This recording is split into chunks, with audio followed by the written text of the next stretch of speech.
ask my dispatcher a few questions. As a dispatcher, most of y'all know this is my wife. Her name is Shanae, but she's also my dispatcher. You can say hello, YouTube. Yeah. So, like I said, this is my wife, but she's also my dispatcher. We take the business very seriously. This is our office. You've probably seen it in some of our other videos.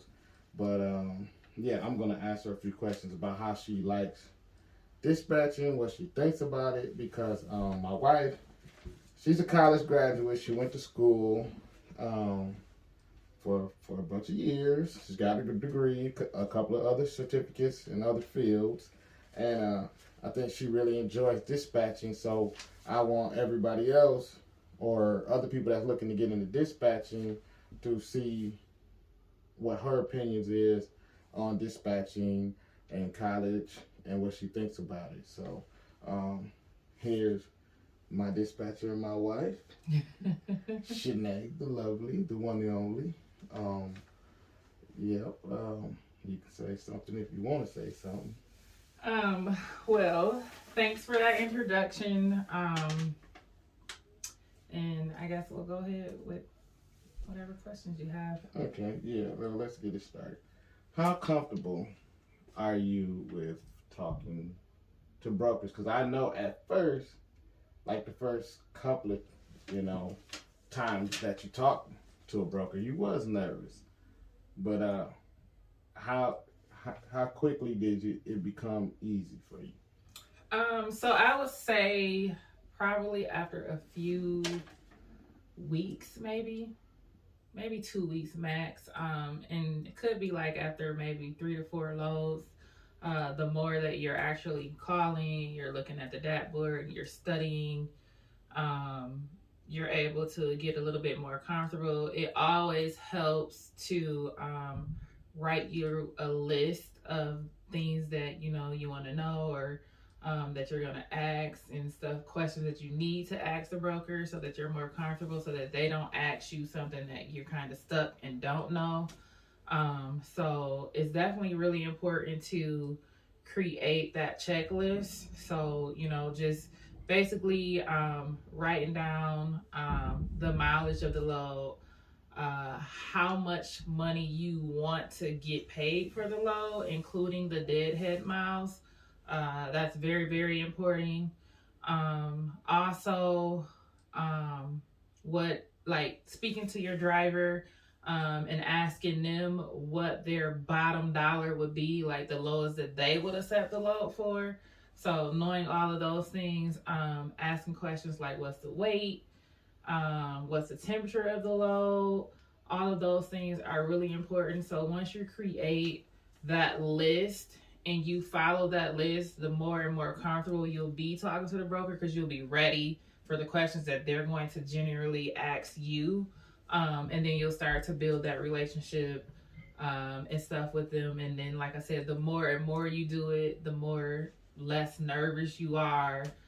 You're not afraid. They're just like, another person on the other end of the phone.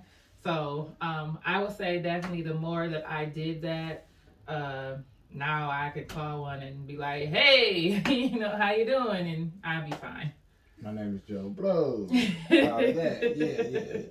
Okay, on to the next question. So, let's be honest give me an honest answer too. So, it's been a little over 90 days since, you've been dispatching me, your first driver. At first, did you underbid, or do you think you underbid yourself on maybe a load or two? I definitely think that I did have that happen maybe once or twice. But it did not actually happen often, because I would say that a few times I would look at the average that's listed, and I would kind of go a few hundred above that.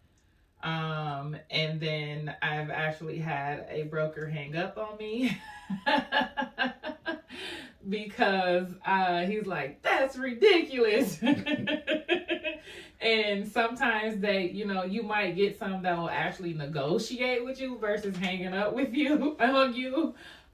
But you will get maybe a couple that might just hang up and yeah, they don't want to hear nothing you got to say because they ain't going that high. But it's always okay to at least start a couple hundred over, and then just kind of meet in the middle with the broker. Um, that's my thoughts on that. Okay. Next question. Do you miss your 9 to 5? I do not. I definitely do not miss my 9 to 5 job. I was actually I have a degree as a dietitian, and I do not miss that. And your other degree? I also have a degree in criminal justice. I went to school for a lot of years, and I actually make more now as a dispatcher than I do in my corporate job. Okay. Next question. So, what does dispatching get stressful sometimes? Yeah. But it really just depends on how on top of it you are. For me, I'm a perfectionist, so I like for stuff to be in order, and it can get stressful if your driver is somewhere and let's just say a load is canceled. And you need to find him something to get him back or out of that area. Maybe it's a cold area. Maybe it's an area that doesn't have a lot of loads that's coming out of there. Or these brokers might not be having freight, so you gotta find Or somebody else. or you could run into being in your, having a new authority, and the people that you can run for may not have loads available in that area. So you're kind of like, what do you do? What do you do? So you may have to take a load that you probably generally would not take just to get out of an area. So that definitely could happen. And at that point, you could become a little stressed, but you are so relieved once you're out of that area. I mean, it really doesn't last too long. It's really just all about how much you know about the business. And that's pretty much it, I think, for that. Okay. Did you pay anybody to show you how to dispatch, or did you take a class? Because there's a lot of people that has classes that you could pay for that train you to become a dispatcher. Or do you think that somebody could learn it on their own? And how did you learn? Tell them how you learned. Did you spend any money? I actually started looking at YouTube videos, and at first I kind of procrastinated. I was not looking at them, I was just kind of, but my husband was pushing me, and he's like, you need to look, we're going to have our own authority soon. You really should be looking. So eventually I did start looking at videos. I watched a couple. I didn't really watch that many, I'll be honest. But I wasn't unfamiliar with like invoicing and stuff like that. I kind of knew how to do paperwork and stuff like that just from my previous employer. So, geez, I'm having a brain fart. What was the question again?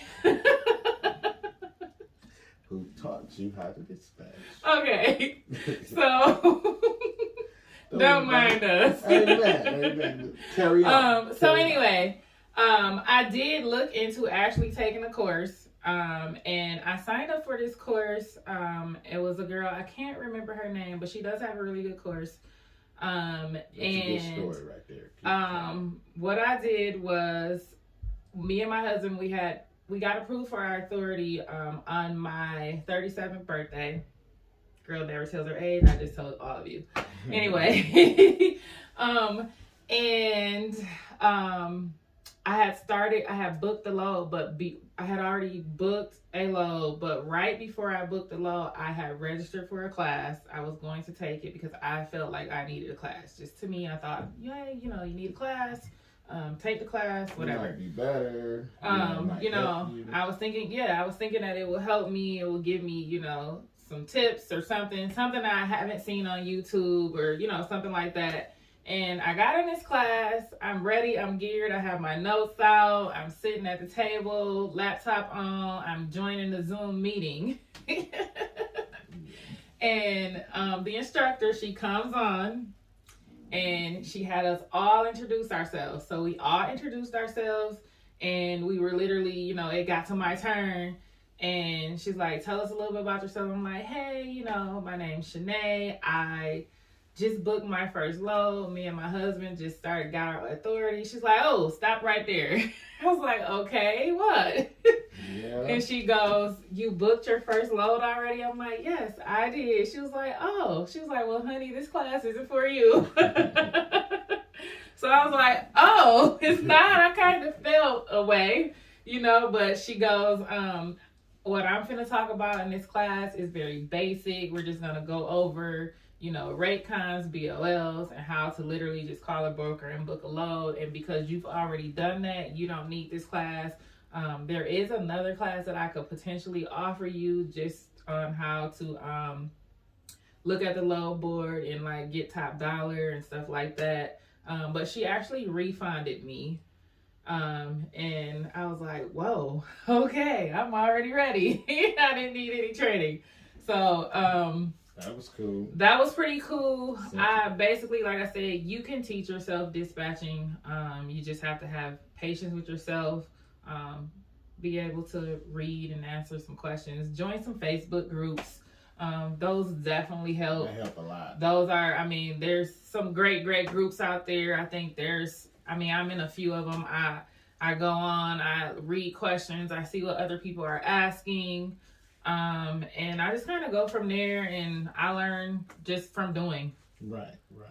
Okay, so, a little bit off subject, but how's life being married to a truck driver? Life is actually great if you have the right driver. You didn't have to answer that question. Okay, I think that's gonna wrap it up. We could do this again another day. Maybe ask some questions that we think that could help somebody, that's looking to get into dispatching, because we know dispatching is a pretty popular thing right now. Everybody's trying to get into dispatching and trying to get into trucking. So we're gonna do videos of trucking and dispatching. We're gonna do both. See if we can help people. We will. Don't forget to hit the like and subscribe. You will get to see more of my beautiful wife. More of me too. But yeah, we thank all of you that are watching. Our old subscribers. The new subscribers, thank you very much. It's been it's been a lot of subscribers coming lately. Thank you very much. It's appreciated. We're gonna start doing more things with the channel. Maybe let you see a little bit more of what we do, during the weekends when we're not working and stuff too. Before we go, so if you are looking to get into dispatching, do not get discouraged. If you've already got into it and you haven't got like your first carrier, just be patient. It will come. Advertise. Get on the FMCSA and look up the new companies that just got their authority and start down that list, calling them.